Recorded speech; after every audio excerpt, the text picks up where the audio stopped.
Hello everyone, स्वागत है आपका हमारे चैनल आवर विजन में। एक बार फिर से प्रस्तुत हैं कुछ घटनाओं को लेकर जो कि परीक्षा की दृष्टि से अति महत्वपूर्ण है। सेशन शुरू करने से पहले जो भी नए व्यूअर्स हैं वो एक बार चैनल को लाइक, शेयर एवं सब्सक्राइब जरूर करें। तो चलिए शुरू करते हैं आज का सेशन। तो आज का पहला क्वेश्चन है, कौन सा देश यूरोपीय संघ भारत विमानन शिखर सम्मेलन का मेजबान है?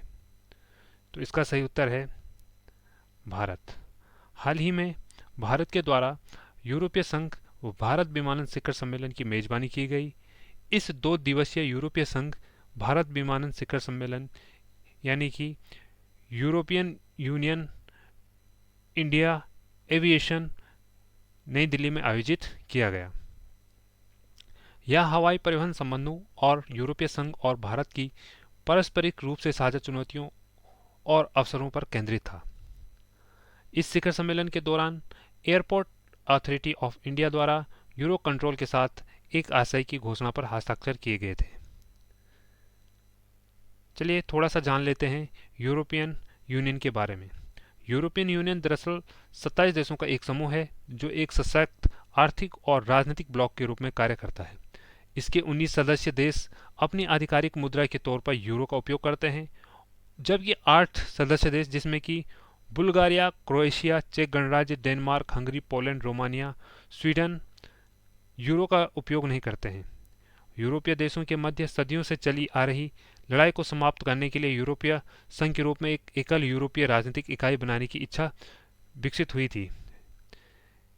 ईयू ने कानूनों की मानकीकृत प्रणाली के माध्यम से एक आंतरिक एकल बाजार यानी कि इंटरनल सिंगल मार्केट विकसित किया, जो सभी सदस्य राज्यों के मामलों में लागू होता है और सभी सदस्य देशों की इस पर एक राय होती है। नेक्स्ट क्वेश्चन है, कौन सा देश बहुराष्ट्रीय वायु अभ्यास इनियोचोस 23 का मेजबान करेगा? तो इसका सही उत्तर है ग्रीस। तो इनियोचोस 23 एक बहुराष्ट्रीय वायु अभ्यास है जिसमें कि विश्व के बहुत सारे देश पार्टिसिपेट कर रहे हैं। इसकी मेजबानी हेलेनिक वायुसेना द्वारा ग्रीस के एंड्राविड एयरबेस में की जाएगी। भारत की वायुसेना भी इस अभ्यास में पहली बार भाग लेगी। इस अभ्यास में Greece, France, America, Italy, Saudi Arab, Bharat, Spain, Jordan, Slovenia और साइप्रस जैसे देश शामिल होंगे। नेक्स्ट क्वेश्चन है, कौन से केंद्रीय मंत्रालय 100 फुट स्ट्रीट्स पहल से जुड़े हैं?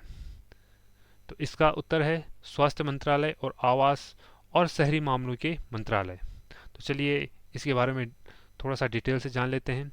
केंद्रीय स्वास्थ्य मंत्रालय ने आवास शहरी मामलों के मंत्रालय के सहयोग से पूरे भारत के 100 जिलों में 100 फूड स्ट्रीट विकसित करने का अनुरोध किया है। यह पायलट पहल खाद्य व्यवसायों और समुदायों के सदस्यों के बीच स्वच्छ और सुरक्षित खाद्य प्रथाओं को सुनिश्चित करने का प्रयास करती है। आज का नया क्वेश्चन है, टी-लेओस 2 जिसे PSLV के प्राथमिक उपग्रह के रूप में लॉन्च किया गया था, किस देश का है? तो इसका सही उत्तर है सिंगापुर। चलिए थोड़ा सा इसके बारे में कुछ अन्य फैक्ट्स देख लेते हैं। सिंगापुर के टी-लियोस 2 को PSLV C-55 मिशन के प्राथमिक उपग्रह के रूप में लॉन्च किया गया था। इसे DSTA सिंगापुर सरकार का प्रतिनिधित्व और ST इंजीनियरिंग के बीच साझेदारी के तहत विकसित किया गया था। थोड़ा सा जान लेते हैं PSLV के बारे में। आखिर PSLV क्या है? PSLV यानी कि पोलर सैटेलाइट लॉन्च व्हीकल। तो ध्रुवीय उपग्रह प्रेक्षण यान यानी PSLV भारतीय अंतरिक्ष अनुसंधान संगठन द्वारा संचालित एक उपभोजित प्रक्षेपण प्रणाली है। भारत ने इसे अपने सुदूर संवेदी उपग्रह को सूर्य समकालिक कक्षा में प्रेक्षित करने के लिए विकसित किया है।